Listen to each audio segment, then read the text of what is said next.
All right, let's jump right in. Today, we're tackling a really interesting question. Does a manager in Houston lead the exact same way as a manager in Hanoi?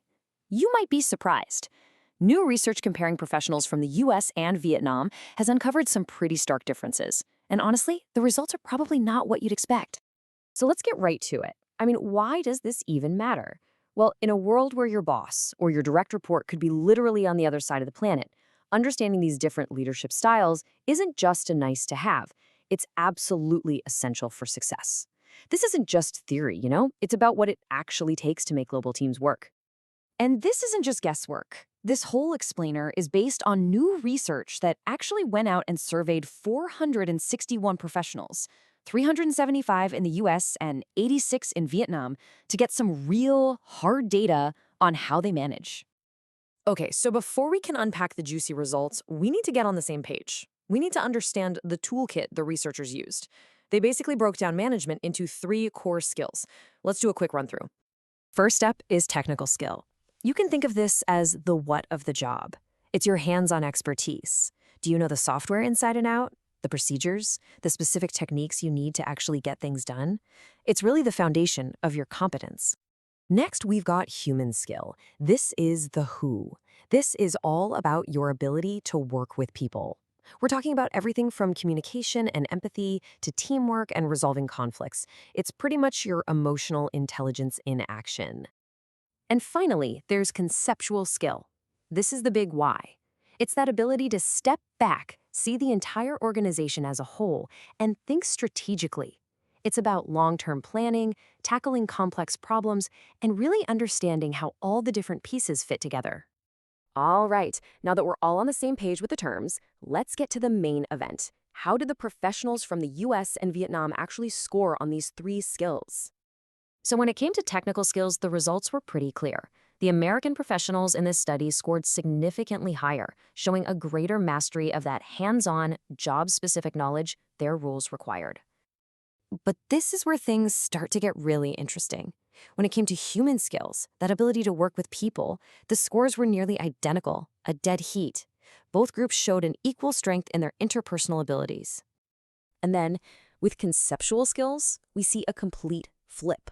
In this area, the Vietnamese professionals scored significantly higher. This points to a stronger aptitude for that big picture, strategic way of thinking. It might reflect a business environment that just demands constant adaptation and a long-term vision. And the researchers pointed out, this isn't a small thing. This skill is absolutely crucial for high-level leadership. It suggests that Vietnamese professionals in the study are particularly well-suited for those really complex, strategic decision-making roles.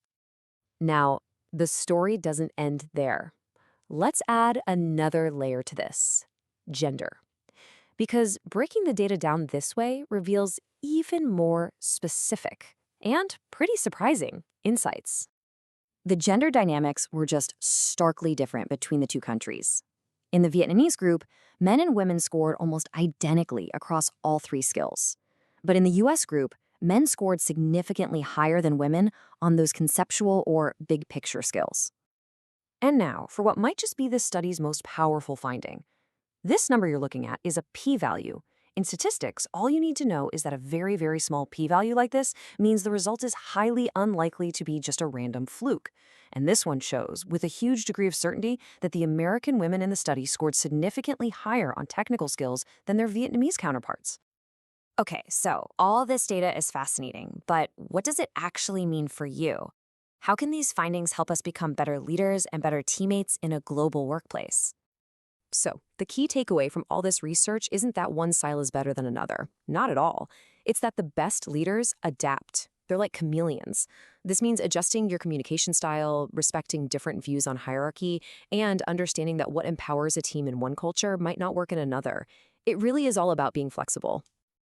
To put it another way, the research includes this really powerful quote. To be an effective global leader, you have to let go of the idea that your way is the only way. When you can forgive your own rigid assumptions, you can heal a team's communication. And when you let go of that one-size-fits-all approach, that's when you and your organization can truly grow. So, as we wrap up, let's bring it back to you for a second. Think about these 3 core skills: the technical, the human, and the conceptual. take a moment to reflect on your own strengths and weaknesses. The real question for you is, which one of these skills will you focus on next to become an even better leader? Thanks for tuning in.